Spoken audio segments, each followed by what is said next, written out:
У Венецыі глядзець знямеўшы, слухаць, страціўшы зрок, ісці застыўшы, акамянеўшы, чарговы раз заблукаўшы.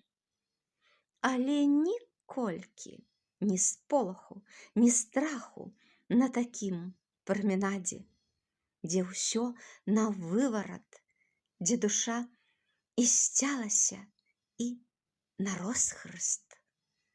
Такое бывае ў местах, дзе цуд за цудам і перад цудам цуд. І ўрэшце знайсці прытулак у доме, збудаваным у 15 стагоддзі, ці ж не цуд? Такое бывае толькі ў Венецыі.